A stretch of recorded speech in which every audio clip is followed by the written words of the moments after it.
petit théâtre. La chasse est une tradition ancestrale. Chaque année, son ouverture est un événement très attendu par tous les chasseurs. Au Clos des Cerfs, en plein cœur du Médoc, où l'on attend l'arrivée des pensionnaires, l'effervescence est à son comble. Il est temps pour nous d'éteindre nos portables afin de ne pas ébatailler le gibier et de rejoindre discrètement les protagonistes de cette partie de chasse si mouvementée. Qu'elle pourrait vite devenir une chasse à l'enfer.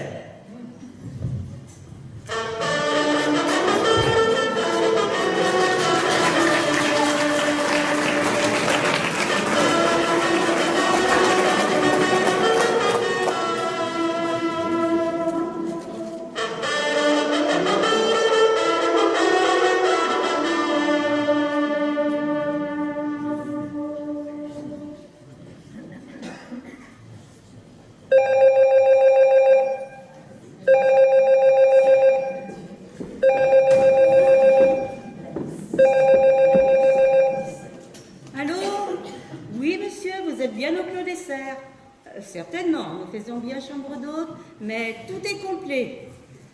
L'ouverture de la chasse attire beaucoup de monde. De rien, monsieur. Oh, ça n'arrête pas de sonner depuis ce matin. Encore? Assieds-toi, Rachel. Oui, monsieur, vous êtes bien au Clos des Cerfs. Nous faisions bien chambre d'hôte, mais malheureusement, tout est complet. Je ne te propose pas de trinquer avec moi. Ah non, jamais d'alcool, c'est bien. Téléphonez à l'office du tourisme. Ils vous communiqueront peut-être d'autres adresses. Pour une garde forestière, l'ouverture de la chasse n'est pas une partie de plaisir. Je n'en parle pas, je suis déjà sur la brèche. Mais puisque je vous dis que je ne suis pas en mesure de vous aider, téléphonez là-bas, vous verrez bien. C'est cela. Au revoir, monsieur. Oh, j'en ai marre ces coups de téléphone. Tant pis, je branche le répondeur. Eh bien, dites donc, vos chambres d'hôtes ont un sacré succès. En ce moment, on ne se plaint pas. Au fait, hier, j'ai aperçu une femme, un peu excentrique, sortir de chez vous pour aller se promener dans le bois. Oui, c'est Miss Betty, une Anglaise que nous hébergeons depuis une semaine. Elle est une habituée du Clos des Cerfs. Et vos autres chambres? Il y en a une de réservée à des chasseurs. Que Victor accompagnera demain lors de leur sortie en forêt. Et une autre à 2 femmes.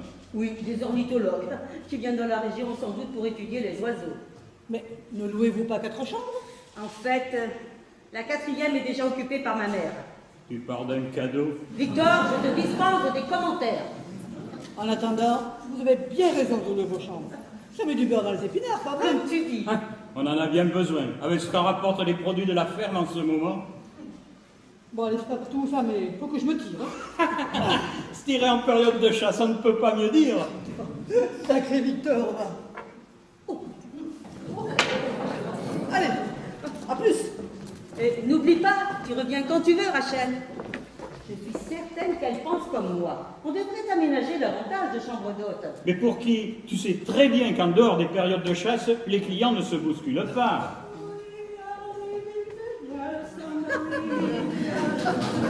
Bonsoir,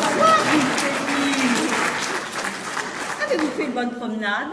J'ai pris, comment dit-on déjà en français, un bon bol d'air, c'est cela? Tout à fait. Vous habitez une région super. La nature partout, pas d'autoroute, pas de chemin de fer. Et malgré quelques petits tremblements de terre, I love it here. Nous sommes heureux que vous vous plaisiez dans notre beau Médoc. Mais quelque chose m'inquiète, Jeremy. Ah bon? Partout, il y a des papiers collés sur les arbres avec écrit dessus « Attention, chasse ». Demain, c'est l'ouverture de la chasse. Vous ne le saviez pas? Non, c'est extrêmement dangereux. Je ne pourrai plus me promener sans risquer de me faire tuer le pauvre. Mais pas de panique. Si vous suivez les chemins balisés, vous ne risquez rien. Oh, les chasseurs peuvent me prendre pour un animal. Ne vous en faites pas. Ils ont l'œil aguerri et savent faire la différence entre une biche et une lady. Je l'espère bien. Avec les couleurs que vous portez, ils ne pourront pas se tromper. Les chasseurs n'ont pas par habitude de tirer sur des épouvantails. Que dites-vous, Victor? Je n'ai pas compris. Il disait que les chasseurs n'ont pas l'habitude de tirer quand le temps est épouvantable. Bien sûr. Bye bye. Tout à l'heure, nous offrons une coupe de champagne en l'honneur des nouveaux arrivants. Si le cœur vous en dit, venez trinquer avec nous. Le champagne, j'adore. Me faire tuer le pot. Elle est impayable, cette anglaise. Victor, qu'est-ce que je vois? Quoi? Je t'ai déjà dit 100 fois de ne pas entrer ici avec tes bottes. Elles sont toutes crottées. Mais qu'est-ce que tu me chantes? Je les ai passées au jet d'eau. Enlève-les immédiatement. Ah là, tu vas pas en faire une pendule. Oh, et puis, reprends aussi cette veste qui pue les tables.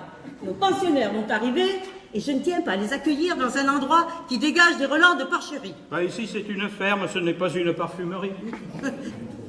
L'inspectrice sanitaire a agréé nos chambres d'hôtes à condition que les parties réservées à l'élevage soient distinctes des pièces réservées aux locataires. Bouddhi, ce n'est pas cette greluche d'inspectrice qui va venir faire la loi chez moi.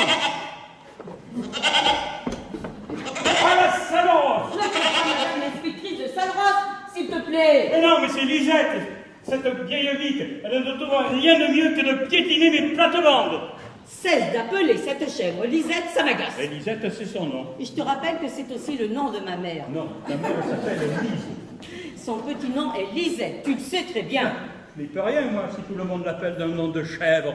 Chaque fois que tu dis Lisette s'est sauvée, je dois la rattraper, j'ai l'impression que tu vas courir après maman. Rassure-toi, c'est bien la dernière chose que je ferai. De même, quand tu dis je mets Lisette à son piquet, je pense toujours que c'est ma pauvre mère que tu attaches. Là, par contre, l'idée ne serait pas pour me déplaire. Tu n'aurais jamais dû accepter quand le père Amédée a proposé de te fourguer cette chèvre. Ouais, t'en as de bonnes. Il a arrêté la ferme, fallait bien que quelqu'un s'occupe de la bête. Quelle drôle d'idée de l'avoir appelée Lisette. On pourrait peut-être lui donner un autre nom. À qui? À ta mère? Ben non, à la chèvre, idiot. Ah, changer de nom. Ah, ça c'est encore une sale habitude pour toi. Bon, allez, j'y vais. Je vais avant qu'elle piétine toutes les plates-bandes.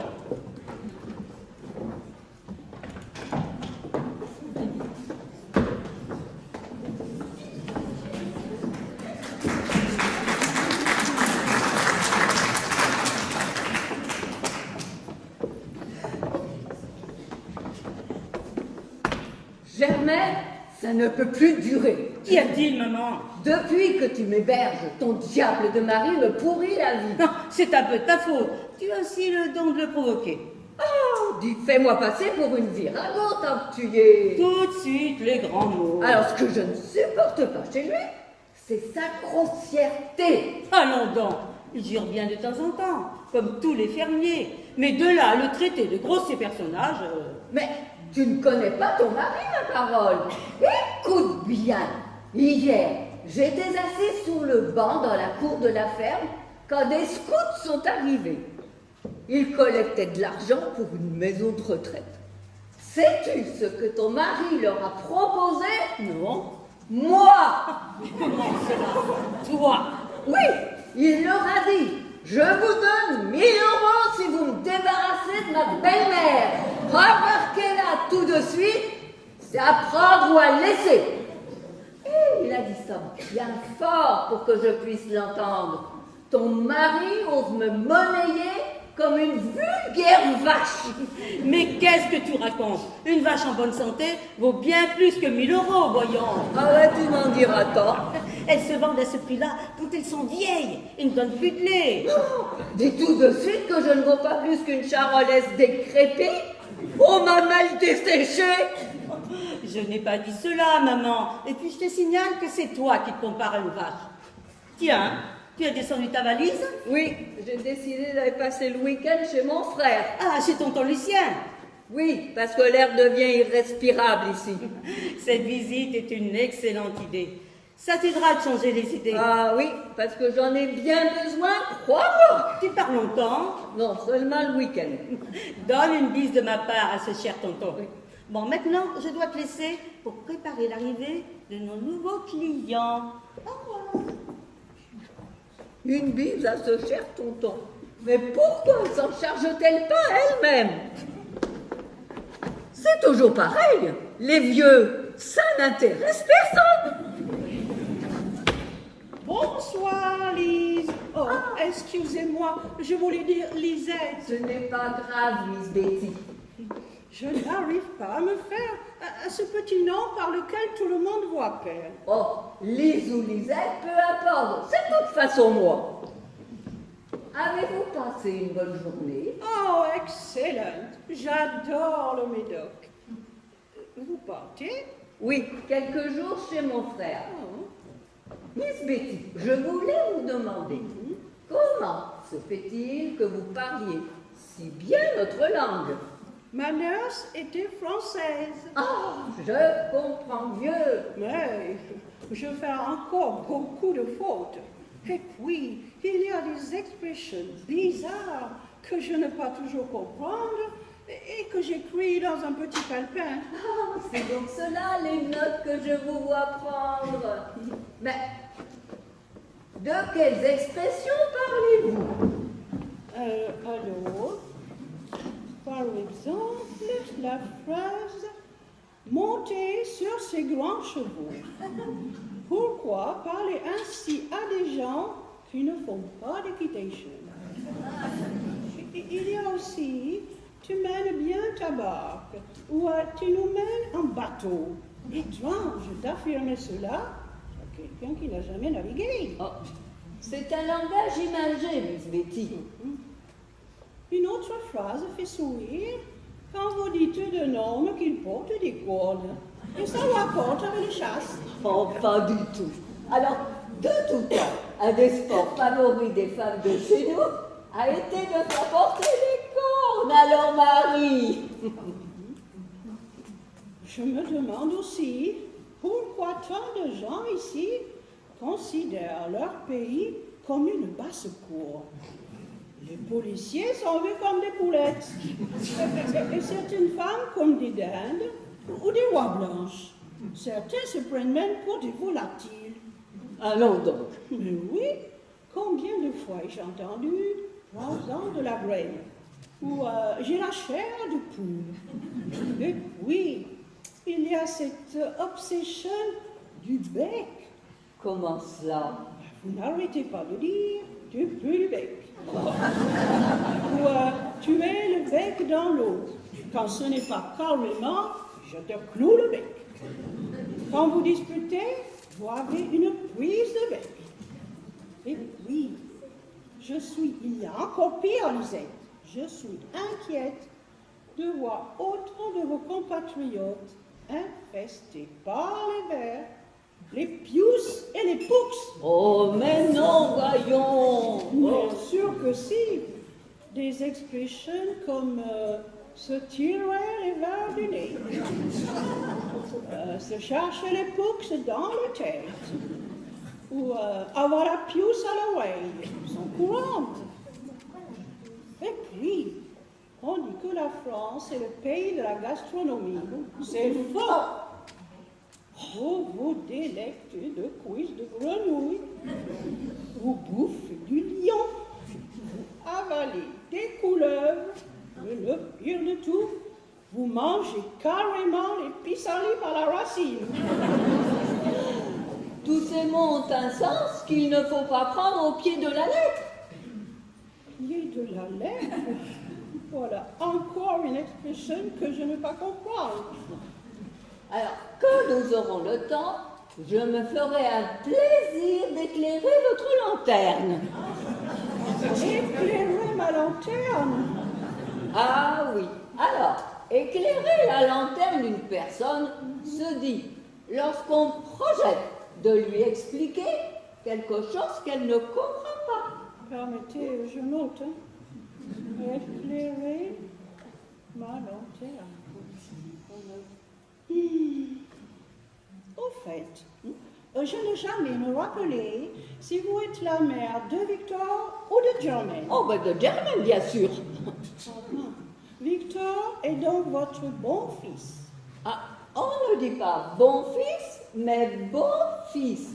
La nuance est importante, surtout en ce qui concerne mon gendre, alors qu'il ignore tout du mot bonté. Oh, je le trouve gentil, Victor. Ah bien pas moi. Il m'a littéralement prise en grippe. Oh dire, j'espère que vous êtes vacciné. Pourquoi donc? Pour ne pas l'attraper. La grippe. Oh, rassurez-vous, celle-là n'est pas contagieuse. Votre beau-fils ne vous aime pas? Ah, c'est peu dire. Tenez, l'autre jour, il m'aborde avec un grand sourire et me montre une brochure vantant les mérites d'une thalassothérapie. Oui. Et il me dit ensuite, bon, avec son manque de tact habituel, « Belle maman, vous devriez faire une cure, c'est excellent pour les vieilles femmes comme vous. » Cela prouve qu'il a le souci de votre santé. Ah, pas du tout. Il essayait de m'embobiner pour que je parte d'ici au plus vite. Mais je lui ai bien fait comprendre que je n'étais pas dupe de son manège. On ne me fait pas prendre des vessies pour des lanternes, moi. Encore une lanterne? Oui, bah, elle n'a pas le même sens. Pourquoi? Il faut la tenir à l'envers. Non, alors, on ne me fait pas prendre des vessies pour des lanternes signifie on ne me trompe pas aussi facilement. Oh, je note. Prendre des vessies pour des lanternes. Peut-être vous devriez un peu causer tous les deux pour faire la paix. Pas du tout. Ce bougre est un homme de la terre qui ne prend pas la peine de me parler. Il a bien d'autres chats à fouetter. Des chats fouettés, Mr. Mimon! Oh, Une chose est sûre, il ne pleurera pas mon enterrement. j'ai entendu plus que je ne peux le supporter. Au revoir, Lisette. Ah, à bientôt, Miss Betty. Fouetter des chats, quelle monstruosité!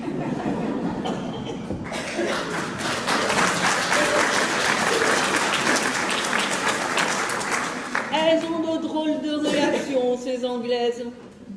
Ah, ouais, préparons-nous, le taxi va pas tarder à arriver. Cette fois, j'ai serré le nœud à fond. Cette sale rosse ne coûtera plus les camps.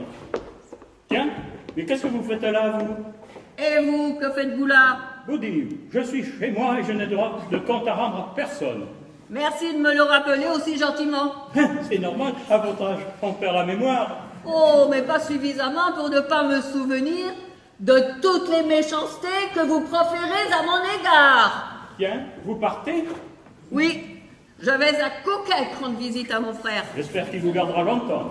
Pas plus d'un week-end, ne vous en déplaise. Oh, un week-end, ça ne fait pas bien long. Tant qu'à faire les valises, autant que ce soit pour plusieurs semaines. Oh, mais je m'en voudrais de vous faire languir trop longtemps pendant mon absence. J'envie votre frère. L'heureux homme ne pourra vous supporter que 2 jours. Ah, voilà mon taxi. À très bientôt, mon gendre. Adieu. Tu ne m'avais pas dit que ta mère allait chez son frère. Elle vient de me l'apprendre à l'instant. Bon, maintenant, va te changer, les clients vont arriver. Mais pourquoi me changer? Je suis bien comme je suis et puis c'est tout. On ne se présente pas dans la clientèle habillée comme un bouseux. T'as quelque chose contre les fermiers? Oh, toujours la même rengaine. Les voilà. Dépêche-toi et puis passe-toi un peigne dans les cheveux. Tu as une mine à faire peur. Ah, je dois pas avoir l'air d'un bouseux. Ben, faudra pas me le dire 2 fois. Bonjour, mesdames. Soyez les bienvenus au Clos des Serres. Entrez, je vous en prie.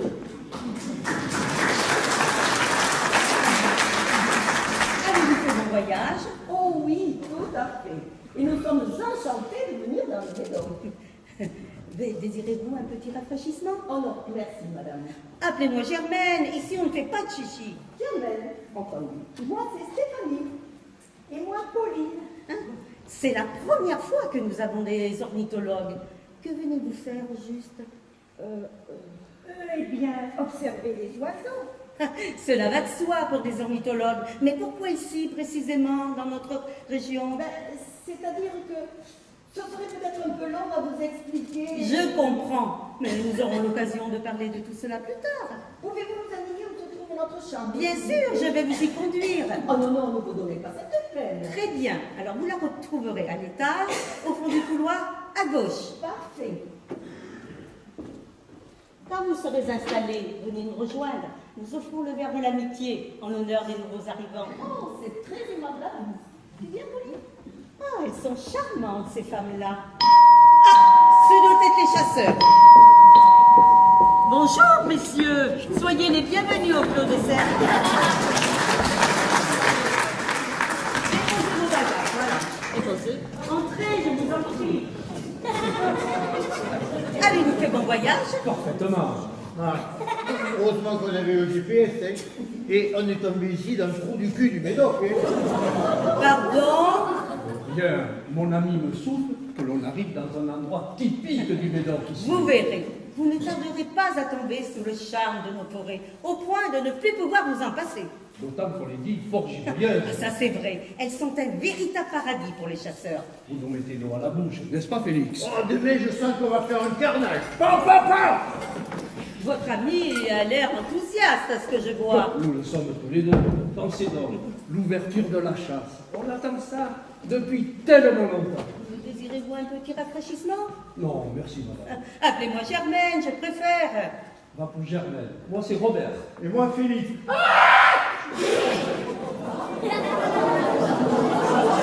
Oh! Je vous présente Victor, mon mari. Messieurs, T'as vu comment il est sapé? Au téléphone, vous me disiez que votre mari était chasseur. Il l'est en effet. C'est lui qui vous accompagnera dans la forêt. Ah bon? Parce qu'à le voir ainsi, je le prenais pour le majordome. Le Clos des Cerfs est une maison modeste. Nous n'employons pas de personnel. Bon, maintenant, je vous invite à suivre mon mari. Il va vous conduire à votre chambre. Ne vous dérangez pas, nous la trouverons bien nous-mêmes. À votre guise. Alors, elle est à l'étage, au fond du couloir, à droite. Et j'y peux rien si on n'attend pas de mettre le pif en compote, hein.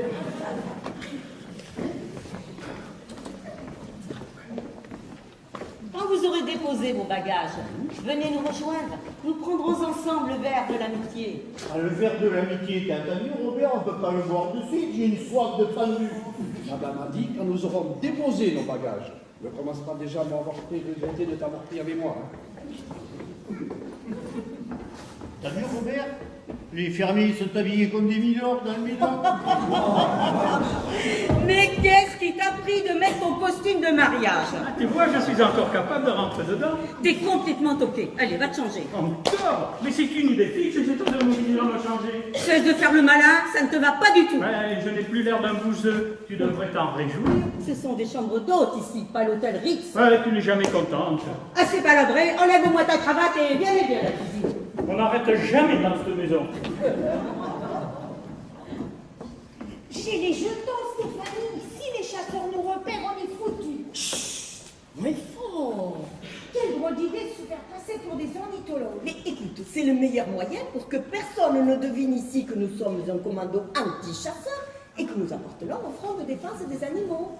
Mais fais-moi confiance, Pauline, ce genre d'opération, ça me connaît. Et tiens, pour te rassurer, dis-toi qu'en ce moment, plusieurs de nos potes préparent des opérations comme les nôtres. C'est vrai, ça fait du bien de savoir qu'on n'est pas les seuls à s'attaquer à ces massacreurs d'animaux. Bon, maintenant, concentrons-nous sur notre plan de bataille. As-tu retenu les modalités de notre mission? Oui, chef. Phase 1. Vol et sabotage du matériel des chasseurs. Alors, j'ai observé la serrure de leur porte. Rien de plus classique. As-tu le passe? Affirmatif. La priorité sera de saboter leur portable. Important. Le reste viendra ensuite. Phase 2. Demain, dès l'aube, mise en place des projectiles sur le théâtre d'opération. J'ai procédé à un repérage. Nous attendrons les chasseurs en haut d'un talus qui surplombe leur chemin. Phase 3. Attaque proprement dite devant générer un effet de surprise maximal. Alors ce plan est imparable. Ah, c'est ça le coup qu'on s'attend à monter au paradis des chasseurs. Eh bien, pour eux, les forêts médocaines seront un enfer. Il faudra préparer des grosses pierres bien lourdes, hein, Stéphanie? Ah, mais sûrement pas. Quelques cailloux légers feront l'affaire. Oh. Non, mais attends, l'objectif est de les mettre hors d'état de nuire. Pas de leur fracasser le crâne. Non, mais nous ne sommes pas des criminels, Pauline. Ah, vous êtes déjà descendu, je vois. Mesdames, Victor, mon mari.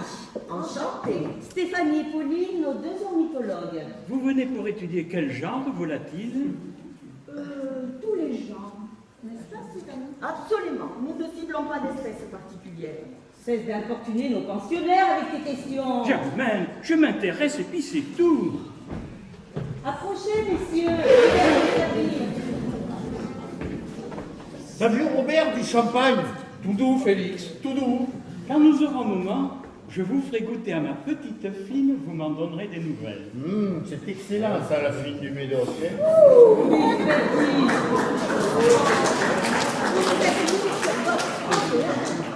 Plantez voilà encore quelque chose que je ne connais pas.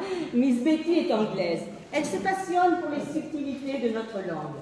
Stéphanie et Pauline sont ornithologues. Elles viennent étudier les oiseaux de notre belle région. Et voici nos deux chasseurs, Félix et Robert. Oh, j'aime beaucoup les chasseurs. Mais j'ai peur qu'ils me trouvent le pot. Vous n'avez rien à craindre. Depuis Waterloo, les Français ne tirent plus sur les Anglais.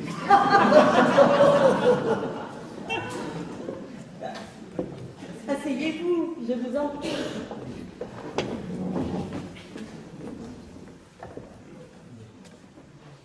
Très bon à votre arrivée, en espérant que votre séjour au Clos Dessert vous sera agréable. Moi, j'adore le champagne. Cheers.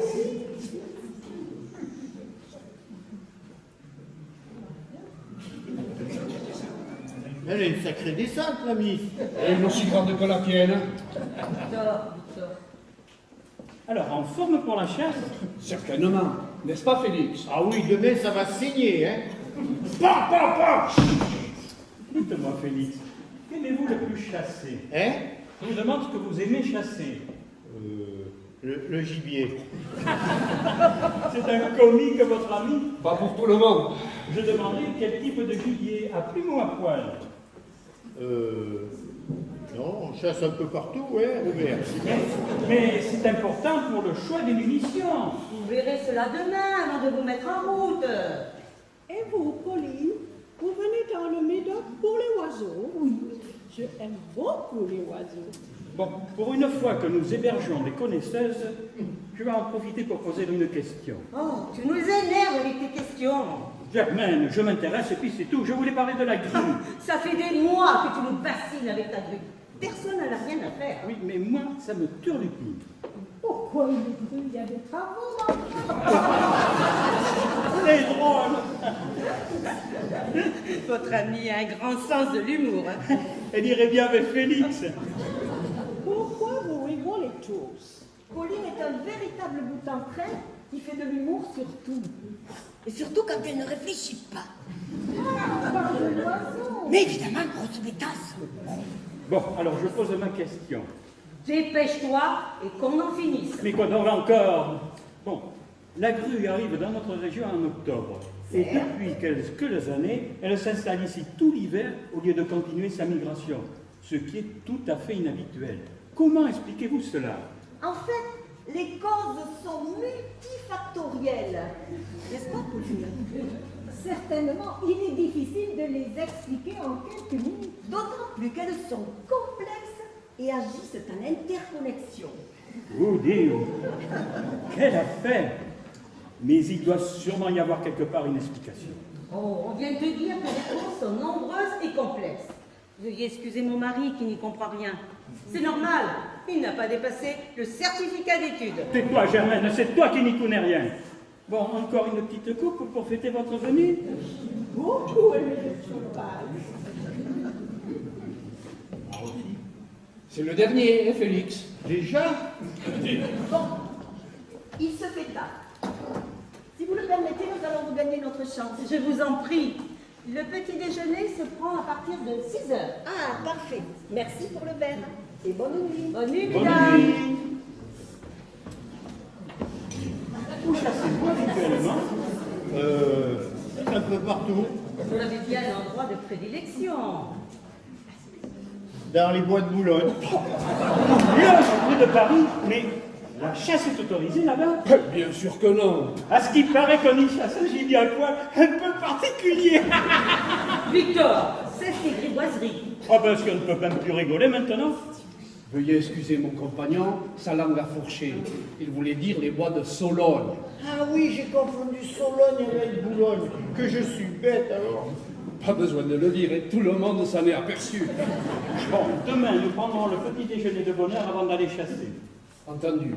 Si on veut être en forme demain, il va falloir aller se coucher. Tu entends, Félix? Oui, mais pas avant d'avoir goûté la fine, hein. Ah, de la fine après le champagne. Alors, Robert, laissez-lui prendre un petit verre et voyez bien qu'il en meurt d'envie. Non, non, ce soir, Félix s'abstiendra. Encore merci pour le champagne. À demain, messieurs. Demain. Et Robert, tu devrais me parler plus fort. Sologne et Boulogne, ça sonne pareil. Avance, teste-le. Moi aussi, je vais regagner mon lit.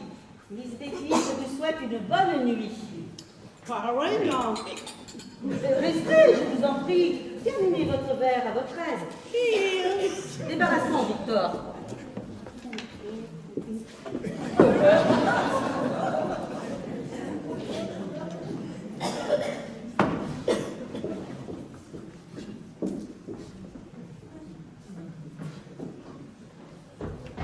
À moi la fine.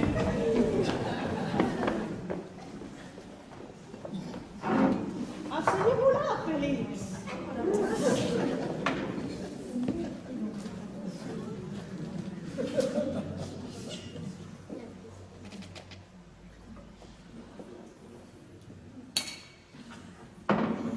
Cheers, Félix. Cheers, Miss Betty.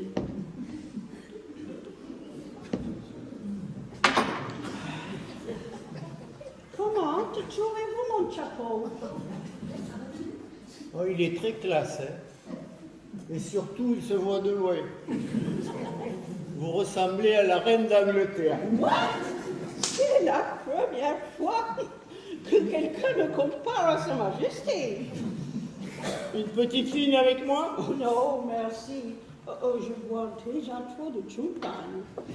Et je dois aller me coucher. Je vous souhaite une bonne chasse demain. Ah, pour vous, Miss Betty, elle sera excellente. Mais comme on dit chez nous, il ne faut pas vendre la peau de l'ours avant de l'avoir tué. La peau de l'ours. Vous chassez le ours dans la forêt. Waouh! Oh, pas tout à fait. Mais il m'arrive de gagner des ours en peluche dans les fêtes foraines au tir à la pipe. Une pipe? Moi, j'adore les pipes. Ah, c'est bon à savoir. I love it. C'est mon père qui m'a donné la passion des pipes. Votre père? Il était collectionneur. Ah ouais, chacun ses goûts, hein. J'admire beaucoup vous, Félix. Les chasseurs de ours sont comme des gladiateurs qui n'ont pas peur de mourir. À la santé de mon gladiateur. Exciting. Prénom de nom, alors faut peu de choses à ces angliches pour qu'elles s'emballent. Parlez-vous anglais, Félix? Yes, yes. What can you tell me in English? I. Vous avoir mal quelque part? No. I speak English little bit. A very little bit. Oh, vous êtes trop modeste. Do you like England? What, England? You understand me? Under what? Oh, peut-être. C'est mieux de parler en français. Ah oui, parce que mon anglais est très little bit, hein. Je veux que vous me rameniez beaucoup de gibier de votre chasse. Et pour vous, Miss Betty, je ferai un carnage. Pa! Oh, quel homme formidable de Félix. Maintenant, je dois aller me coucher.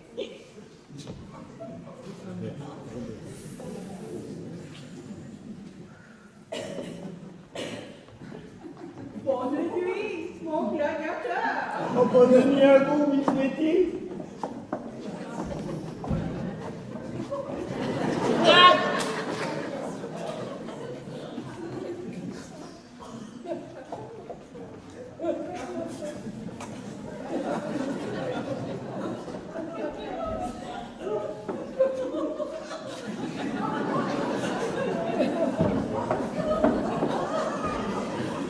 se tient une charge. Ah oui, elle a voté contre le Brexit alors.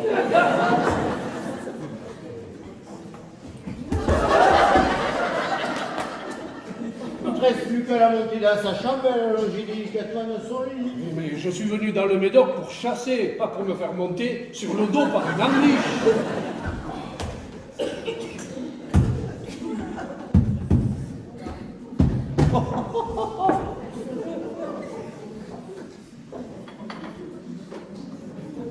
Elle me donne une pêche d'enfer, la miss. Demain, Félix, tu seras le roi de la forêt.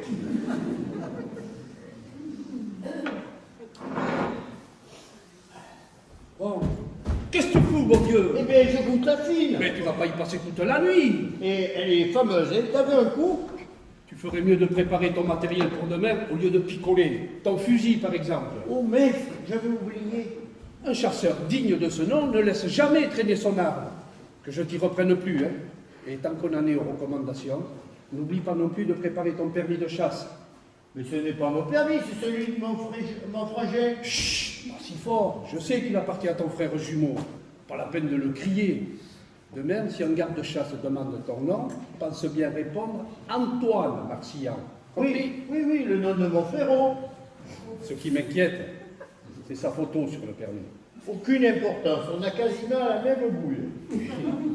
La bouille, sans doute, mais l'intelligence, à mon avis, quand on a distribué les neurones dans le ventre de votre mère, ton frangin, il a raflé les meilleurs et il t'a laissé les seconds choix. Ah, tu crois? C'est ralent quand toi nous m'as fait faux bon à la dernière minute. Mais il peut rien, il s'est cassé le pied. Oui, mais il est au moins pu s'abstenir de te proposer pour le remplacer. Je l'entends encore me dire, mon frangin, il n'est pas très malin, mais au moins avec toi, il sera à bonne école. Et d'ajouter, sans rire pour un chasseur, ça lui mettra un peu de plomb dans la cervelle. J'ai été bien bête à l'accepter.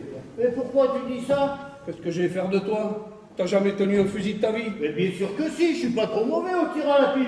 Oh, tu parles d'une référence. Bon, on va voir ça tout de suite. Va chercher ton arme.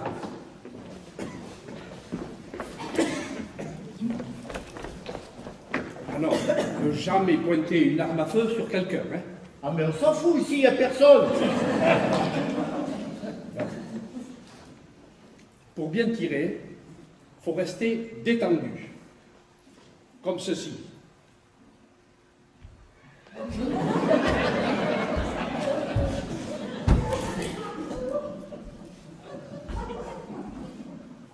Vas-y.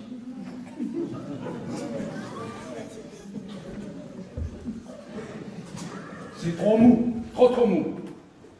Pense surtout à bien relâcher les épaules. Voilà. Maintenant, en joue. Quoi? En joue, j'ai dit. La joue, c'est ici. Et qu'est-ce qu'on dépose sur la joue? Explique-toi. Mais tu voulais que je te fasse la bise avant d'aller au lit, non? Possible, t'as décidé de me pourrir la vie. Ben non. Bon, et plus jamais ça, tu entends? La chasse, c'est un sport de mec. Alors les bisous, tu oublies. Et pourquoi tu m'as présenté un jour alors? Te montrer que tu devais y coller la crosse du fusil, gros niveau. Eh bien, fallait me le dire de suite. Maintenant, la position de tir. Regarde-moi bien. Tu maintiens fermement la crosse contre l'épaule et la joue, tout en fléchissant légèrement les genoux. T'as vu? Oui. À toi maintenant. Légèrement, j'ai dit. Eh non. Ah, voilà qui est mieux. La position de tir maintenant. Ah. C'est ce que je préfère. Évidemment, comme tous les chasseurs. Écoute bien ceci. L'essentiel, c'est d'anticiper sur la vitesse de la cible. Si tu tires pile sur un animal en mouvement, les plans arrivent quand il est déjà passé. Il faut donc donner une avance correspondant à la vitesse du gibier, multipliée par la distance du gibier par rapport au chasseur et divisée par la vitesse de la balle tirée. Comprends-tu? Ouais, plus ou moins.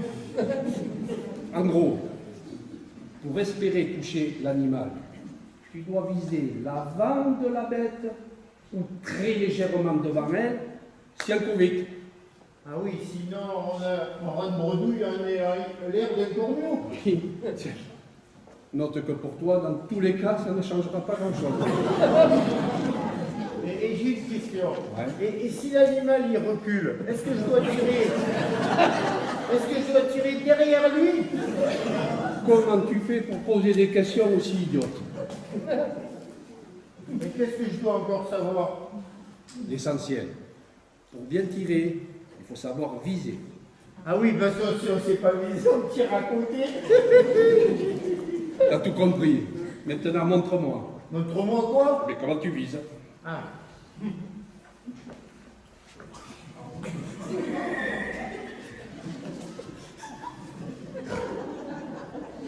Tu le fais exprès ou quoi? Il faut ouvrir l'œil avec lequel tu vises et fermer l'autre, évidemment. Et Robert, je dois t'avouer un truc. J'ai jamais su fermer l'œil gauche tout seul. Ah, tu m'énerves, Félix. Tu m'énerves. Il n'y a qu'un pignouf au monde qui se montre incapable de fermer un œil à la fois. Et il faut que je tombe dessus. Je te mets un pétard, je te mets pas un pétard, il ne peut rien. Ah, c'est désespérant. J'y arriverai demain, tu verras, je m'entraînerai. Oui, mais c'est pas gagné, hein. Bon, maintenant, au lit. Et ma fille? Ah, tu l'achèveras demain. T'oublies rien? Ah oui, je n'y pensais plus. Mais non! Mais non, pas la fille, le fusil! T'inquiète, demain tu vas voir, on va péter le feu. Allez, amène-toi, tu me gonfles. Pas, pas, pas.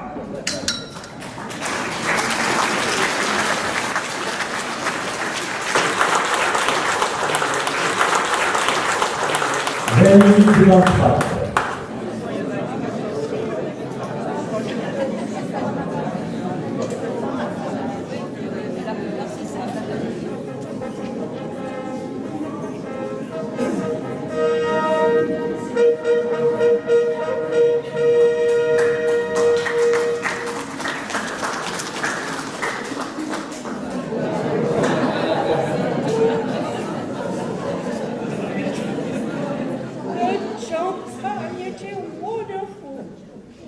Que ma tête ne le supporte pas.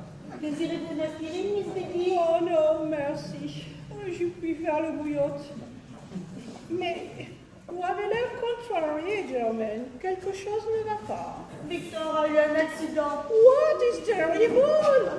Rachel, la garde forestière, a téléphoné pour m'annoncer qu'on l'avait retrouvé dans un sale état dans un chemin forestier. Il est gravement blessé. Aux dernières nouvelles, son état ne nécessite pas une hospitalisation. Oh, c'est déjà cela. Et les deux chasseurs? Aucune nouvelle d'eux. C'est le plus inquiétant. Oh, la forêt est grande. Peut-être qu'ils se sont perdus. Allez savoir. Ah, mesdames, votre sortie en forêt s'est-elle bien passée? Oh oui, tout à fait. Les observations que nous avons effectuées sur les oiseaux étaient fort enrichissantes. N'est-ce pas, Pauline? Oui, elles nous ont permis d'enrichir notre collection de photos. N'auriez-vous pas croisé nos deux chasseurs par hasard? Non. Pourquoi il y a un problème? On ne les trouve plus. Et mon mari a eu un accident. Oh. Un accident? Oh, mais pouvons-nous faire quelque chose pour vous? C'est très aimable à vous de proposer votre aide, mais les recherches ont été lancées. Il n'y a plus qu'à attendre. Oh, ben alors croisons les doigts pour qu'il ne leur soit rien arrivé de fâcheux. Croisons les doigts, je m'entends. Croisons les doigts. Germaine, j'entends un bruit de moteur. Montez divine, c'est Rachel qui revient avec Victor. Pauvre homme! Il est mal en pointe avec sa tête toute bandée. Oh, pourvu que personne ne lui nettoie le pot. Oh, ma pauvre Germaine. Tu le ramènes à ce point, mais l'attente d'urgence de l'hôpital a duré une éternité. Comment te sens-tu, Victor? Ça me cogne dans la cafetière, comme si le bourdon de Notre-Dame de Belon il sonnait à toute volée. Je me suis fait un sang d'encre pour toi, tu sais. Que lui est-il arrivé, Rachel? À première vue, il a été victime d'un éboulement. Les promeneurs l'ont trouvé complètement groggy, là-bas, sur le chemin situé en contrebas. Et où sont Félix et Robert? En Pyrénées. Ne vous inquiétez pas, les recherches vont bon train. D'ailleurs, on ne devrait pas tarder à recevoir de leurs nouvelles. Vous les connaissez bien, ces types? Non, c'est la première fois qu'ils débarquent dans la région. Il faut vite retrouver ces deux chasseurs qui sont en danger de mort. Et pourquoi dites-vous cela? Oh ben, c'est le monde à l'envers, ma parole. C'est vous qui êtes la garde forestière et c'est moi qui dois éclairer votre récit.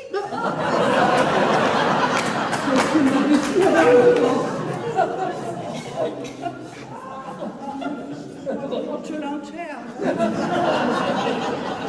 Le champagne d'hier me donne des vertiges.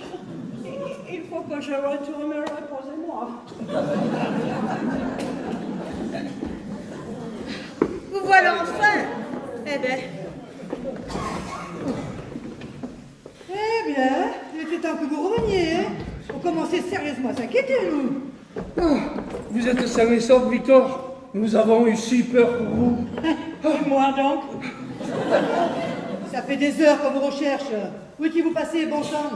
laisse-le récupérer un peu avant de les interroger. Ah oui, parce qu'on est sur les genoux, hein, Robert. Bon, allez, pendant que vous soufflez, je vais ordonner l'arrêt de recherche. Voulez-vous un verre d'eau? Oh, c'est pas de refus. Ah, pas pour moi, parce que l'eau, ça me donne soif. Fine, alors? Ah oui, la fille, même en perfusion. Oh, je m'en rappellerai de cette partie de chasse. Les pires tuiles n'ont pas arrêté de nous tomber dessus.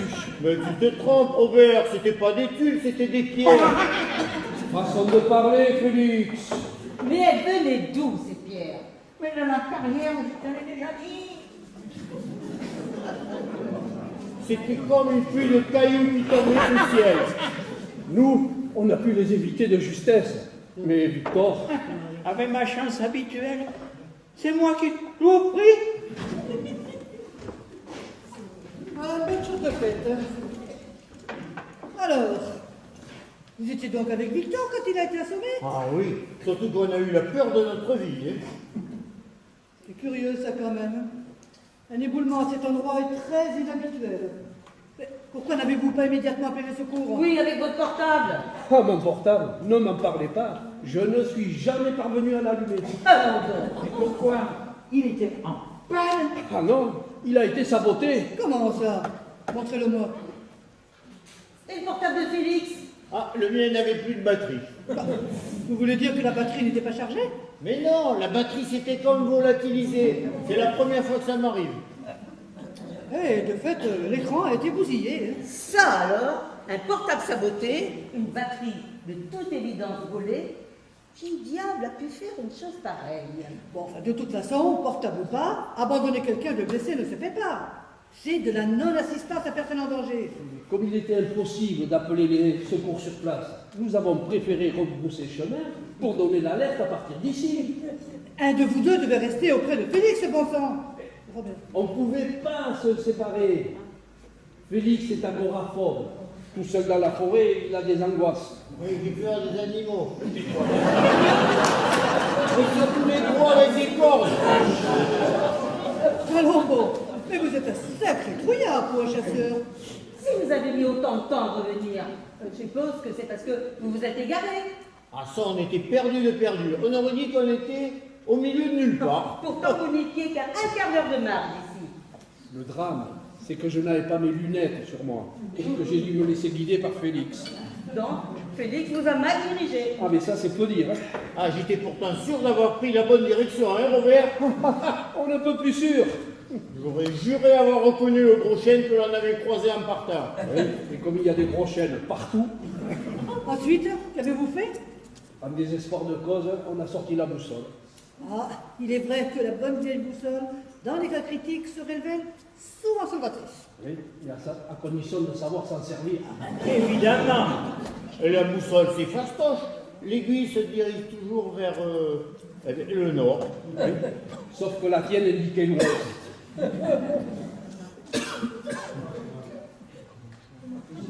Comment cela? Je vous le donne en mille. Ce cornichon avait dans sa poche un trousseau de clés métalliques qui déliait l'aiguille. Ouais, mais c'est moi qui m'en suis rendu compte le premier, hein. Oui, après m'avoir fait marcher pendant des heures dans la mauvaise direction. Et comment avez-vous réagi? Eh bien, on était complètement déboussolés. C'est le cas de le dire. Ensuite? Au détour d'une piste, on a aperçu un véhicule. Ouais, et c'est moi qui l'ai vu le premier, hein. Le chauffeur a tout de suite vu qu'on était perdus et il a gentiment proposé de nous ramener. Eh ben dis donc, vous n'avez pas été épargné par la malchance, hein. Oui, enfin bon, une malchance qui n'a rien de fortuite et qui implique l'ouverture d'une enquête. Faites-moi voir vos permis de chasse. Hein? Je vous demande vos permis de chasse. Vous voulez vraiment? Oui, allez, dépêchez-vous.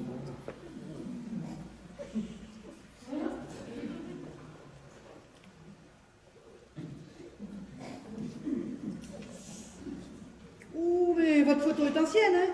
Faut pas penser à la changer. D'accord, j'avertirai mon frère.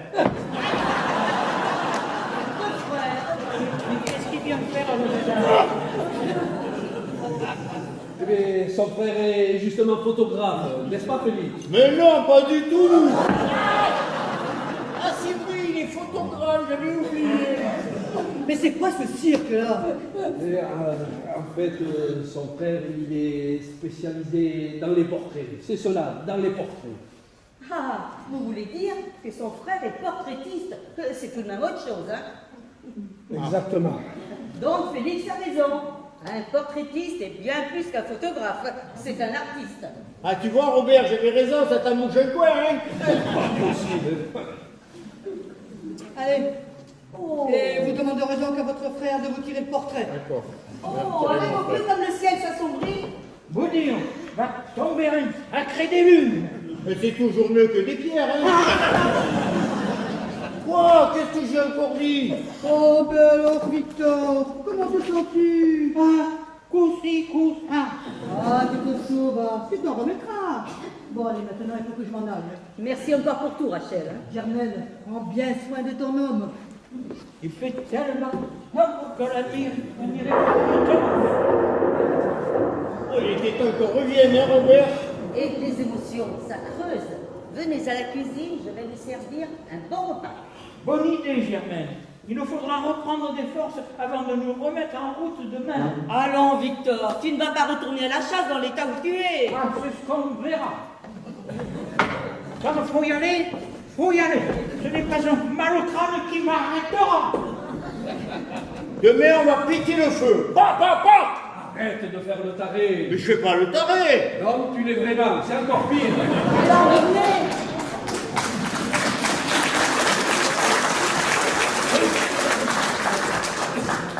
C'est ça le petit bruit, ce qu'il méritait, pas vrai, Stéphanie? Et commandant. Dommage que nos biens n'ont touché que Victor, et pas les deux autres. Écoute, l'essentiel, c'est de les avoir empêchés de chasser. Steph, j'ai peur. Mais peur de quoi? La garde forestière a parlé d'une enquête. Si la police se met à fouiner, elle va nous tomber dessus. Oui, c'est vrai, mais ne t'inquiète pas. Le temps que les flics se mettent en route, il y aura bien longtemps qu'on aura vidé les lieux. Bon, maintenant, viens. Nous allons concocter à ces chasseurs de malheur une surprise dont ils se souviendront longtemps.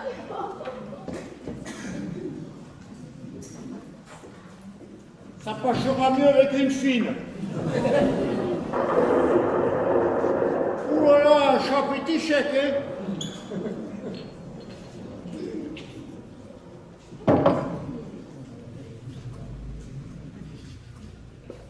Mais qu'est-ce que je vois là-bas? Au fond de la prairie, un chevreuil, un sacrément bon chevreuil. Qu'est-ce qu'il fout là?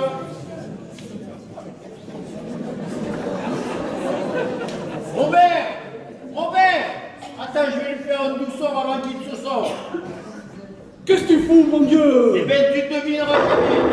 Félix, ne fais pas ça, c'est interdit. Hurrah, plein dans le mille. T'es cinglé, sur quoi tu tirais? Eh ben, un chevreuil, je me suis fait un superbe chevreuil.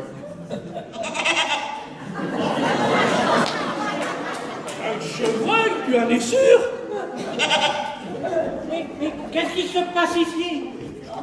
Mais je trouve qu'il crie bizarrement pour un chevreuil. Peut-être j'ai pas bien vu, il faisait sombre. J'ai cru entendre un coup de feu. Je suis désolé, Félix a tiré sur un animal qui se trouvait dans votre prairie. Odile, c'est Lisette. Lisette? Eh oui, la vieille chèvre du père Amédée. Elle a l'air complètement rétamée.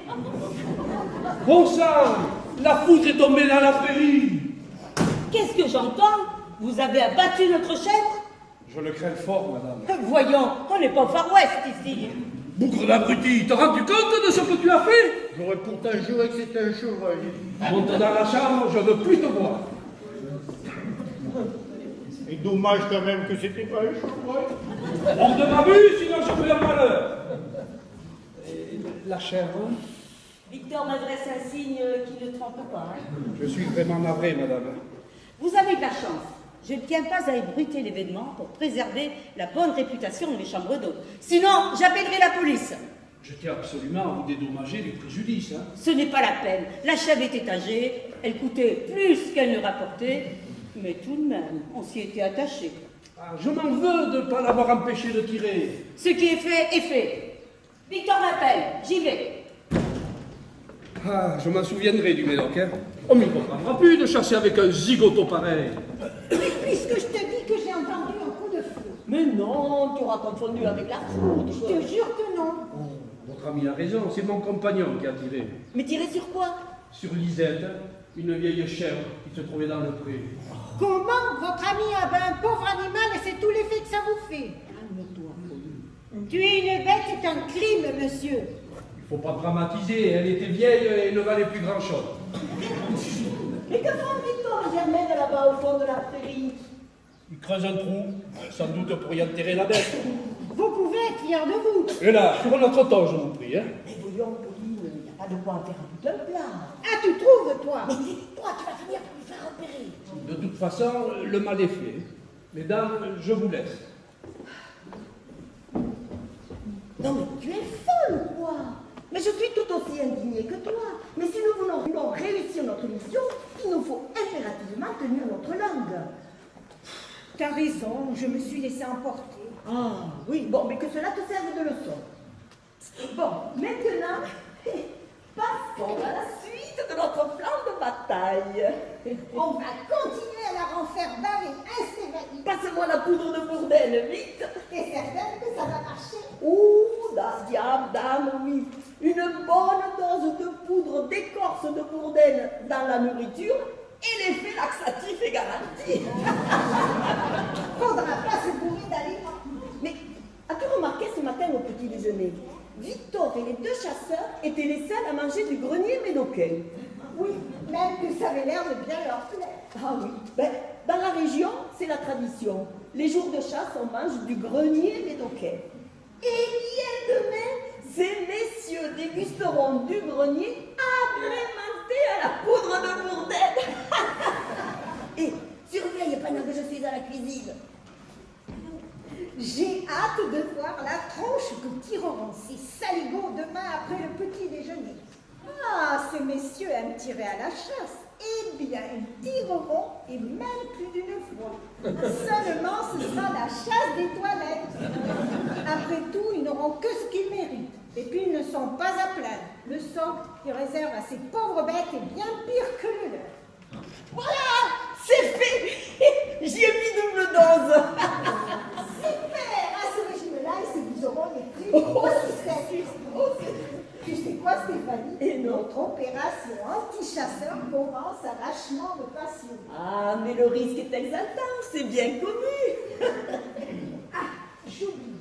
J'en connais un qui peut dire définitivement adieu à sa terre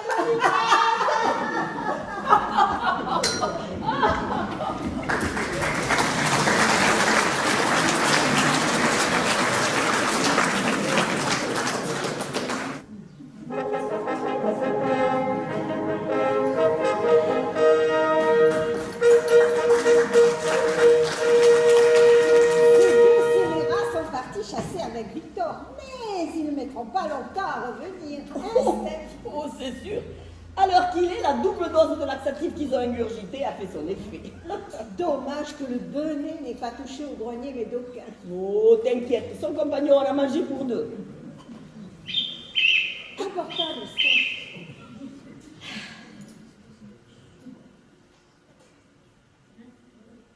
Oh mince alors! Il y a un problème?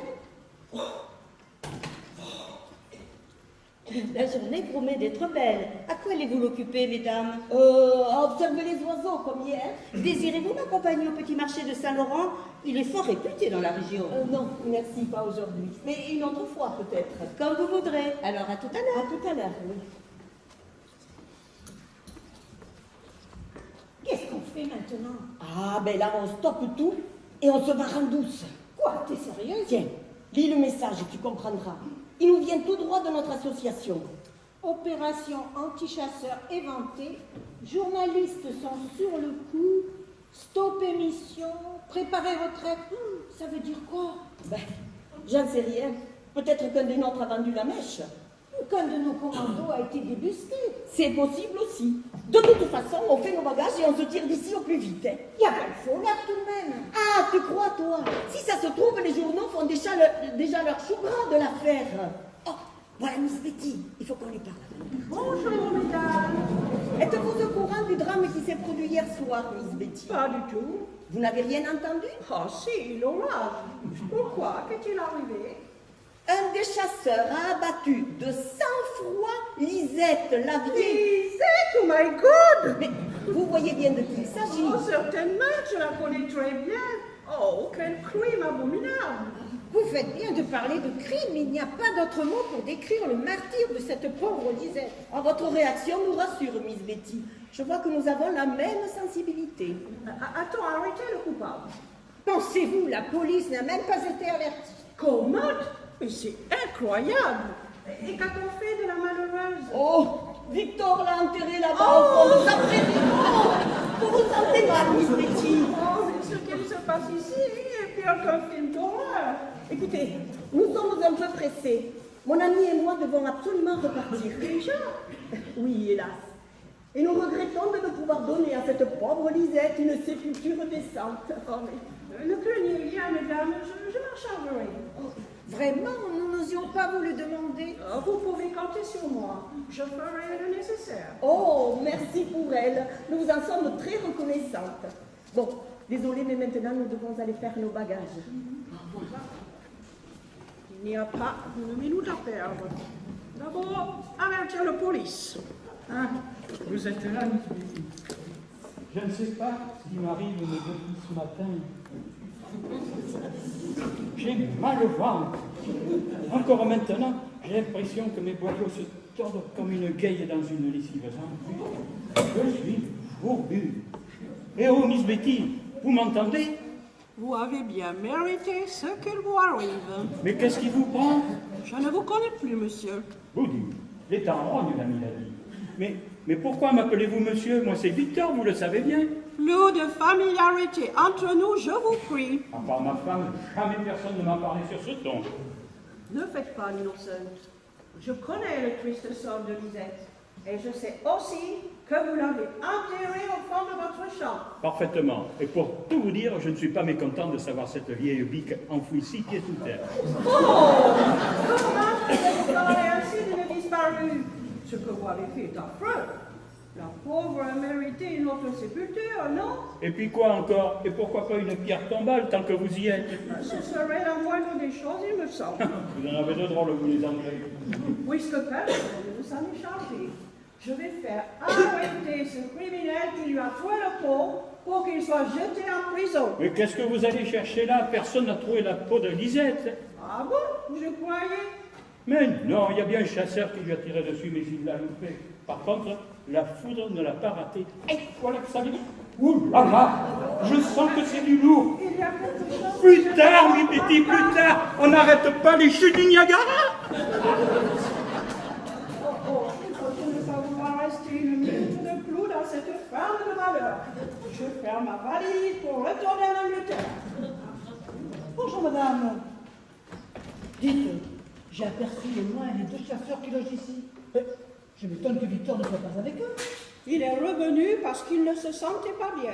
Ah, toujours son mal à la tête. Non, cette fois, c'est le mal de ventre. Ah, décidément, il n'a pas de chance. Hein. Madame la garde forestière, je dois dire à vous une chose importante. Je vous écoute. Hier, il s'est passé un drame abominable au Clos du Cerne. Un des chasseurs a tiré sur la mère de Germaine alors qu'elle se trouvait à l'extérieur. Non, mais ne dites pas qu'il l'a... Non, par chance, il l'a manqué. Mais elle est quand même morte, foudroyée pendant l'orage. Foudroyé? Oh, qu'il est... C'est une nouvelle terrible que nous m'annoncez là. Où se trouve le corps? Il a été enterré. Déjà? Oui, au fond de la prairie. Je vous demande pardon? C'est Victor qui s'en est chargé. Ne me dites pas que Victor a enterré lui-même sa belle-mère au fond de son terrain. Oui, elle est sous ce monticule de terre là-bas. Mais pourquoi tu fais une chose pareille? Parce qu'il a essayé sa belle-mère. Ce sans cœur m'a avoué qu'il était heureux de la savoir 6 pieds sous terre. Non mais il est devenu complètement fou. Excusez-moi, Victor va revenir et je n'ai pas du tout envie de le revoir. Comme je vous comprends. Non mais on nage en plein délire, ma parole. Enterrer un être humain dans une prairie? Mais qu'est-ce qui m'a pris bon sang? Ah, j'ai enfin les voyous qui respirent. Tiens, Rachel, ouh, toi t'as ta tête des mauvais jours. Je sais que tu vas me reprocher d'avoir abandonné les chasseurs, mais j'ai dû revenir d'art en d'art à cause de coliques qui me retournaient les tripes. Victor, Oui, Rachel. je sais tout de ce qui s'est passé dans ta ferme. Ah, je vois. Tu as appris pour Lisette. L'Anglaise m'a tout expliqué. Le chasseur qui l'a tiré dessus, la foudre qui l'a frappé, On n'a vraiment pas eu de chance. et aussi que sa dépouille que tu as enterrée au fond de ta prairie. Ah, tu sais ça aussi? Mais qu'est-ce qui t'a pris bon sang? Mais j'étais pressé, j'avais peur qu'elle attire les mouches, voilà. Bon, te rends compte de ce que tu dis? Note que j'ai hésité entre l'enterrer moi-même ou la fourrer à l'équarrissage. À l'équarrissage? Non mais je rêve. Eh oui, pour en faire de la farine. Non, mais de la farine avec Lisette? Bah, pour nourrir les bêtes. Au moins, cette vieille bite aurait servi à quelque Oh, chose. mais tes propos sont ignobles. Victor, tu es bon pour le tribunal. Oui, comme tu y vas, Et puis ne compte pas sur moi pour te défendre, hein? mais tu vas pas faire tout un plat pour une chose pareille. Comment ça? Tu enterres ta belle-mère comme une malpropre et tu appelles ça une broutille? Mais de quoi tu parles? Mais ce n'est pas ma belle-mère que j'ai mise au trou. Comment ça? Victor, cesse de me mentir. Hein? Mais non, je ne mens pas. C'est la chèvre du père Amédée que j'ai enterrée. Une chèvre? Alors là, j'y comprends plus rien. Ah, je vois, c'est le nom de ma belle-mère qui t'a été en erreur. La chèvre s'appelle Lisette comme elle. Tu m'en diras tant. L'anglaise a dû confondre. Je comprends maintenant pourquoi elle me battait froid. Excuse-moi, Victor, mais je pouvais pas savoir. Tout de même, enterrer ma belle-mère dans mon terrain. Comment as-tu pu imaginer une chose pareille? Je me disais aussi.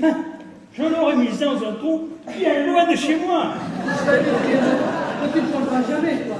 Bon, plus sérieusement, je te rappelle qu'un animal ne peut pas être enterré à proximité d'un point d'eau comme celui qui se trouve au fond de ta prairie. Excuse-moi, j'ai fait ça sans réfléchir.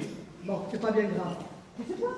Tu vas aller chercher deux pelles, on va les déterrer ta chèvre tout de suite et on en parlera plus. Tu as raison. Allons-y.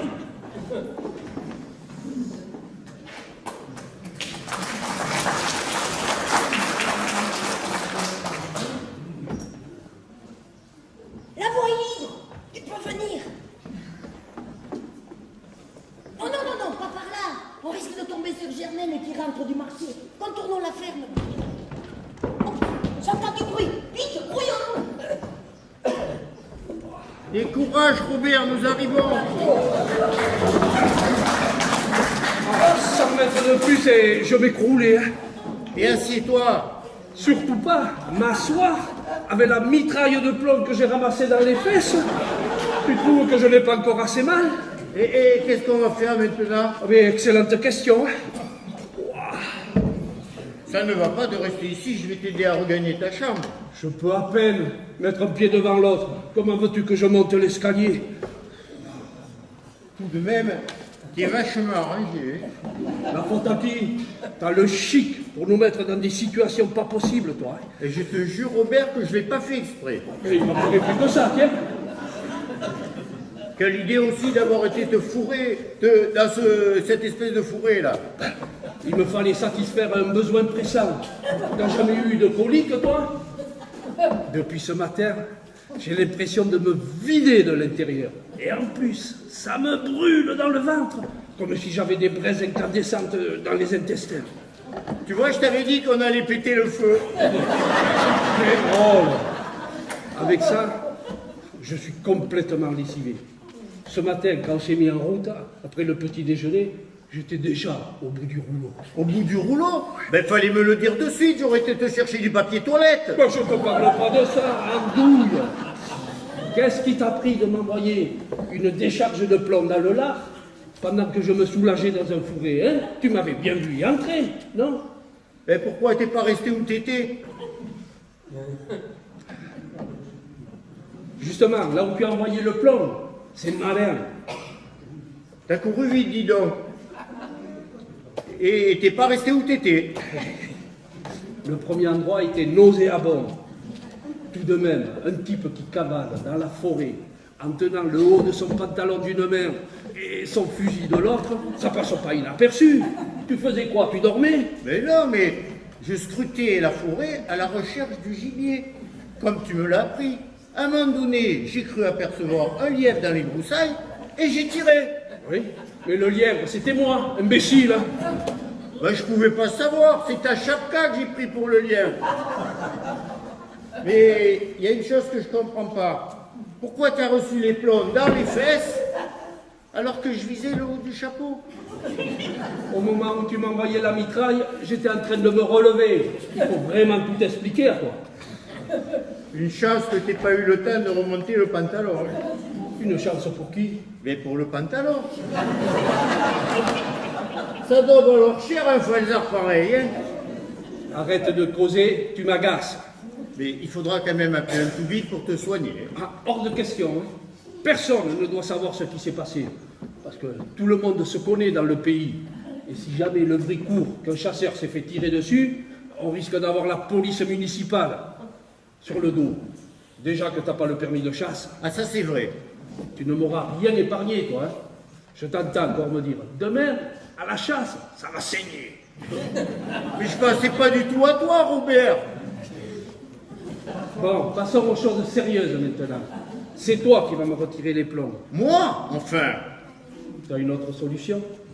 Bon ben non. Alors, grouille-toi d'aller chercher une pince à épiler. Une pince à épiler? Où veux-tu que je trouve ça? Va demander aux ornithologues. Toutes les bonnes femmes en ont une dans leur trousse de toilette. Et à condition qu'elle soit là. Et si elle me demande c'est pourquoi faire, qu'est-ce que je leur réponds? On s'en fout, démerde-toi. Bon, alors tu sais pas, hein, j'y vais. Hein.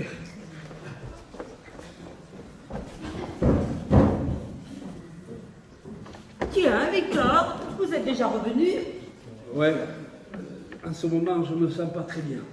Ça ne m'étonne guère. Ce matin, après le petit déjeuner, je vous trouvais déjà mauvaise mine. Vous êtes souffrant? Bon, enfin oui, un petit peu. J'ai des crampes. Des crampes dans les mollets, mais ça va passer. Vous avez trop marché hier. Reposez-vous. Tenez, j'ai acheté le journal, si ça vous intéresse. Bon, il faut que j'y aille retrouver Victor qui est avec Rachel au fond de la prairie. Comme si j'avais la tête à lire le journal du Médoc. Alors? J'en ai une, c'est Miss Betty qui me l'a donnée. Elle a dit qu'on pouvait la garder. Bon, mais passons. Maintenant, allons-y. Et tu veux pas qu'on fasse ça dans un endroit plus discret? On est très bien ici. Qu'est-ce que tu portes sur la tête? Une lampe de spéléo que mon frérot m'a prêté. Les plombs que tu as dans le postérieur sont tout petits et il me faudra de la lumière pour les trouver. Mais Félix, les spéléologues visitent les galeries souterraines. Et en ce qui me concerne, ne t'avise pas d'explorer quoi que ce soit en profondeur. Compris? Ah, il faudra quand même que j'examine tes trous de balles. Hein. Ah, pas tous, Félix, pas tous. Maintenant, tu dois baisser ton pantalon. Je sais, pas besoin de me le dire. Et le caleçon aussi, hein.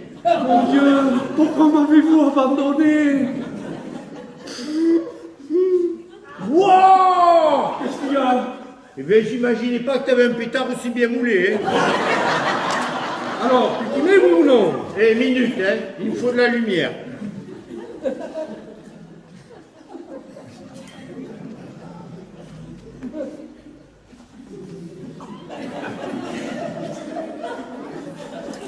Ah, et maintenant, j'y vois beaucoup mieux, hein.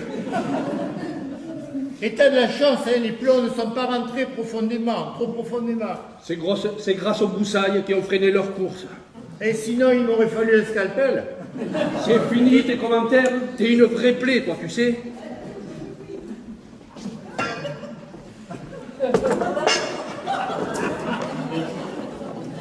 À propos de plaies, je pense que tu n'auras pas trop de séquelles. Et de 1.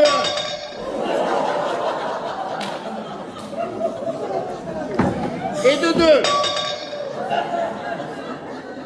Et de 3. Ça fait mal? Non, ça procure du plaisir. Crétin. Mais serre les dents, ça t'aidera mieux à supporter la douleur.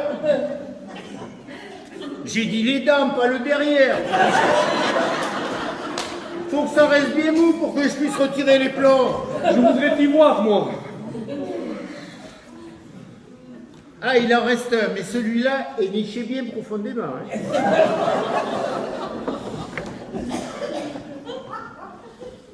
Oh, il est pute. Ça y est, je l'ai.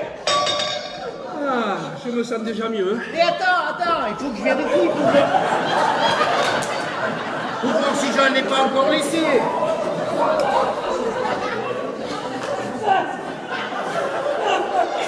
Ah, c'est pas pour dire, mais ça fait vachement du bien.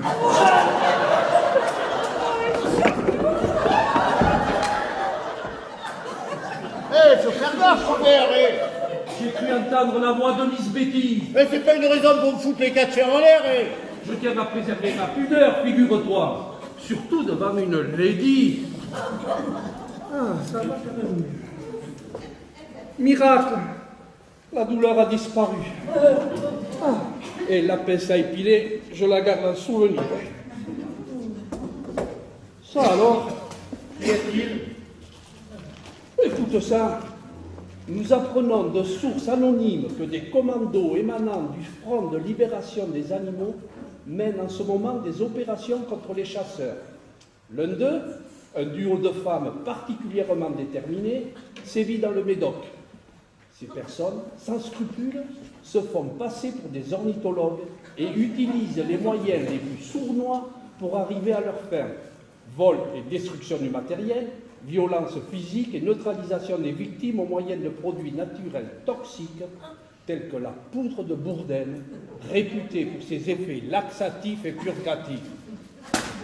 Ah, tout s'explique maintenant. Si j'avais le ventre en compote, c'est à cause de ces satanées bonnes femmes qui ont fourré du laxatif dans mon petit déjeuner. Et heureusement que c'était pas du cyanure, hein.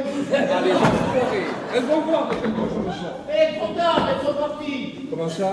Eh bien voilà, quand j'ai été chercher la pince à épiler, la porte de leur chambre était grande ouverte et leurs bagages avaient disparu. Elles ont étalé un temps, les garces. Ah, malgré tout, j'ai trouvé quelque chose à toi sur leur lit. Oh. Mince, mes lunettes. Ah, elles sont bien amochées. Elles sont carrément foutues, oui. Ouais, pourtant, ces bonnes femmes n'avaient pas l'air bien méchantes. Elles cachaient bien leur jeu. Et qu'est-ce qu'on va faire maintenant? Eh bien, on remballe tout et on s'en va. Hein. Déjà? Ah oui, parce que pour moi, cette année, la chasse, c'est terminé. Hein. J'en ai plein le cul.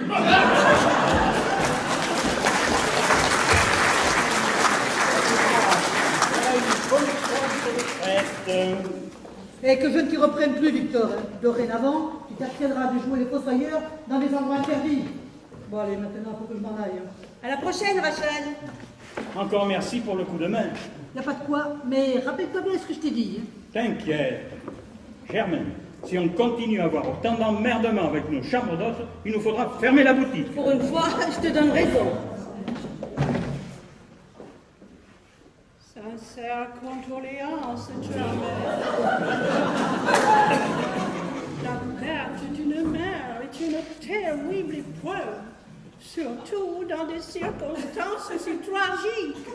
Décidément, tout le monde enterre ma belle-mère aujourd'hui. Miss Betty, je crois qu'il y a un grand malentendu. En réalité... Qu'est-ce qui vous arrive, Miss Betty? Ben oui, quoi. Je ne suis pas un épouvantail, que je Ça, sache. c'est vous qui le dites. Je vous prise pour un fantôme. Un fantôme, moi. Quelle idée.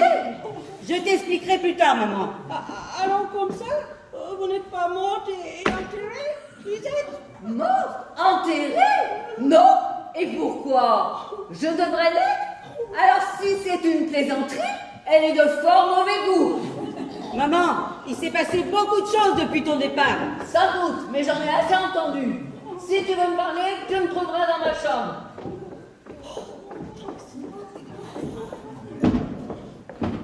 Mais quel accueil, mon Dieu, mais quel accueil! Miss Betty, ce n'est pas ma mère, mais notre chef que la foule a frappé. Ah bon? Oh, j'ai sans doute mal compris, encore une fois.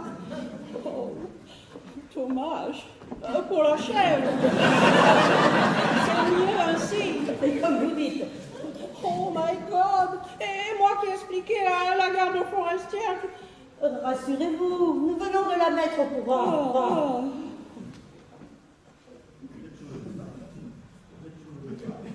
Ah oui, vous êtes sur le départ?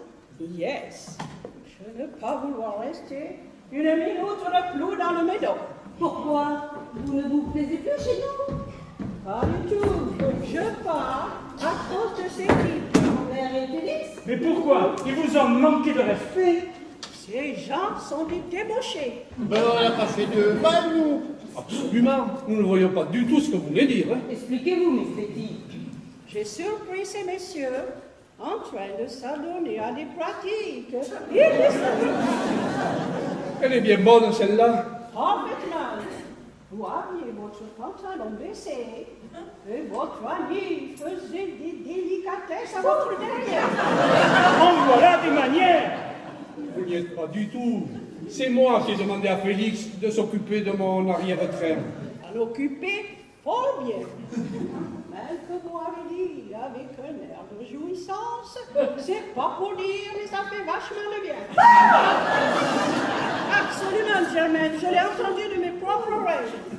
Ce n'est pas du tout ce que vous pensez. Miss Betty a surpris Félix au moment où il me retirait des épines nichées à un endroit mal placé.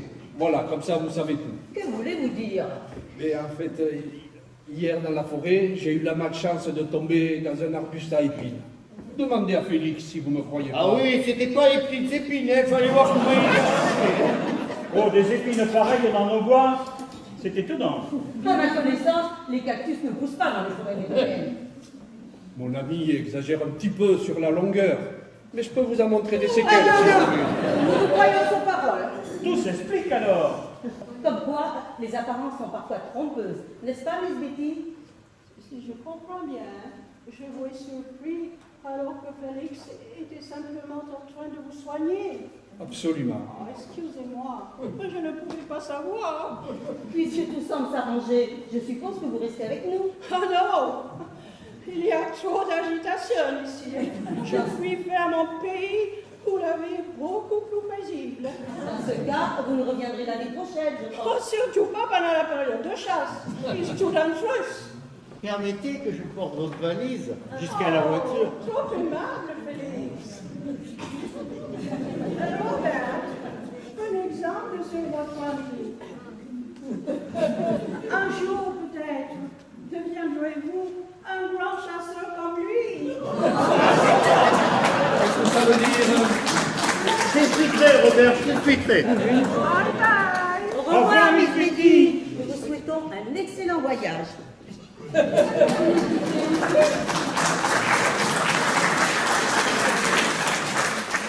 Oui, pour Félix et moi, la chasse, c'est terminé. Faut dire aussi que les épreuves ne vous ont pas épargné. Nous sommes vraiment navrés de ce qui vous est arrivé. Tenez, lisez.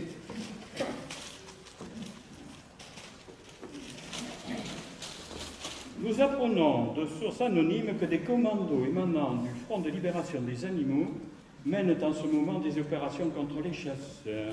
C'est quoi cette histoire? Lisa Germaine, tu n'en reviendras pas. Ah, elles nous ont bien eu, ces enfoirés, mais elles ne perdent rien pour attendre. Je vais les foutre dehors à coups de pied au cul, moi. Trop tard, elles se sont sauvées. Déjà, satanée gonzesse. Je n'en reviens pas. On leur aurait donné le bon Dieu sans confession. Quand je passe que le mot, presque défonce-t-il le crâne.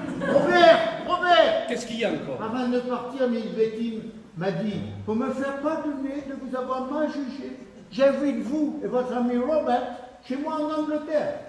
C'est chouette, hein? Avec toi, en Angleterre? Alors là, jamais. Mais j'ai dit qu'on était d'accord. Mais t'es gonflé, toi. Ah, c'est bête, elle sera déçue. Et au fait, pourquoi m'a-t-elle dit? Prenez l'exemple sur votre compagnon. Un jour peut-être serez-vous un grand chasseur comme lui. J'en sais rien, moi. Félix, tu me caches quelque chose. Qu'est-ce que tu lui as baratiné? Sois plus clair. Eh bien, hier en causant, Miss Betty m'a pris pour un chasseur d'ours. Des ours dans le médoc, je vous demande un peu. Elle m'a aussi comparé à un gladiateur. Et quoi? Et elle a ajouté, votre ami Robert devrait prendre exemple sur vous. C'est elle qui l'a dit, et c'est pas moi, hein. Oui, et qu'est-ce que t'as répondu? Rien de spécial. Bon, Félix, tu me marres. Pour ne pas la contredire, je lui ai dit que tu étais un homme de bonne volonté. Et pas un foudre de guerre. Oui, pas un foudre de guerre, moi.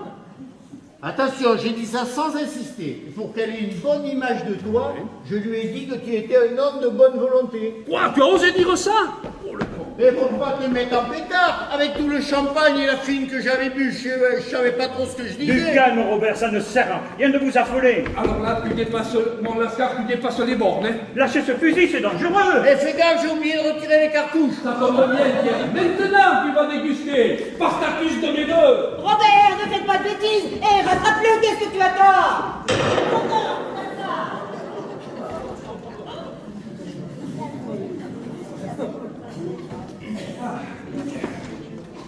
Voilà une bonne chose de faite.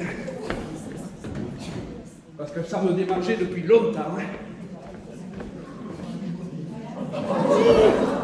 Waouh!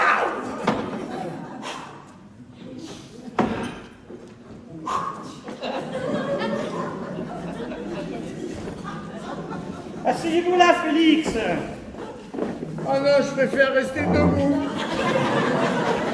Qu'est-ce qu'il vous a pris, bon Dieu? Vous l'avez blessé. Oh, si peu, si peu. Voulez-vous qu'on vous ramène dans votre chambre? Oh non, pitié, pas l'escalier. Ça fait mal, hein? Il faut tout de suite appeler un médecin. Ah non, surtout pas de tout bip, hein. Que voulez-vous à la fin? Une petite fine pour Oh vous remettre. non, pas de fil. Ou pour qu'il refuse une fine, c'est que c'est grave. Dites ce qui vous ferait plaisir, Félix. Ce qui me ferait plaisir, Oui. une pince à épiler. Ça tombe bien, j'en ai une.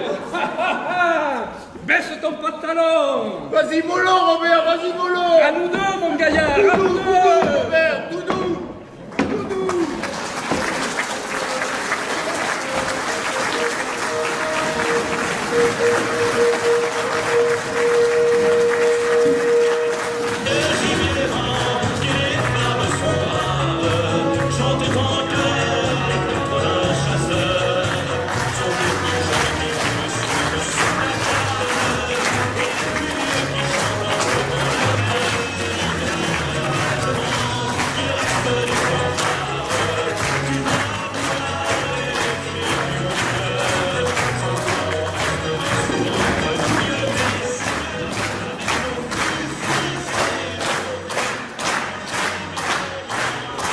Daniel Cambouillet et Martine Guerre.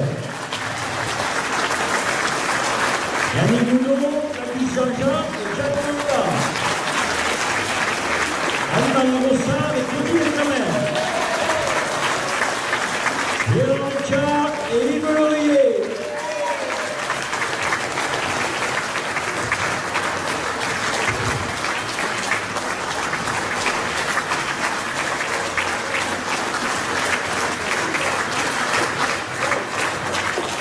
Alors, la pièce que nous avons eu le plaisir de jouer pour vous cet après-midi est de Charles Istas. Le décor réalisé par l'équipe technique du Petit Théâtre.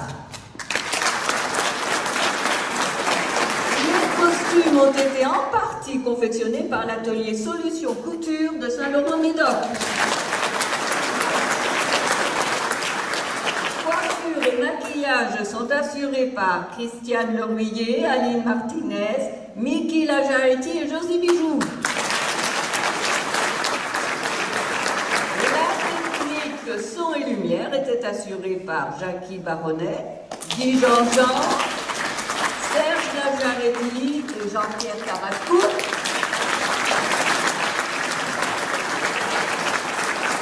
À la vidéo, nous avons M. Gilles Fournet. L'adaptation de la pièce et la mise en scène, bien sûr, de Max Camboué.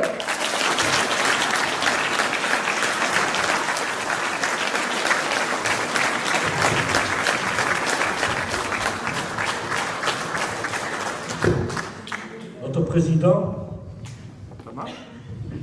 oui, notre président Yves Leruyer, toute la troupe, remercie la municipalité de Saint-Laurent-Médoc pour le soutien et l'aide qu'ils nous apportent tout au long de l'année. On les remercie.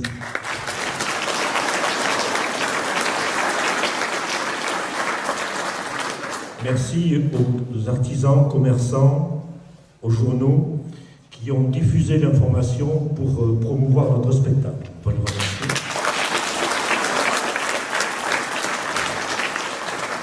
Merci à la Société de chasse de Saint-Laurent-Médoc qui nous a prêté ces magnifiques trophées pour orner notre débat. Nous remercions aussi nos collègues qui vous ont gentiment accueillis ici cet après-midi.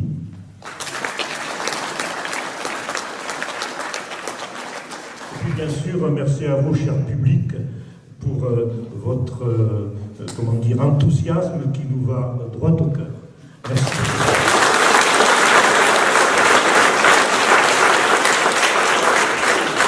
Merci aussi pour votre indulgence, parfois. Voilà. Donc, si ce spectacle vous a plu, n'hésitez pas à en parler autour de vous. Nous jouons encore vendredi prochain, ici même dans cette salle, à 20h30, donc vendredi 29 mars. Il est temps maintenant de le quitter. Nous vous souhaitons un bon retour dans vos foyers et nous vous disons à très bientôt.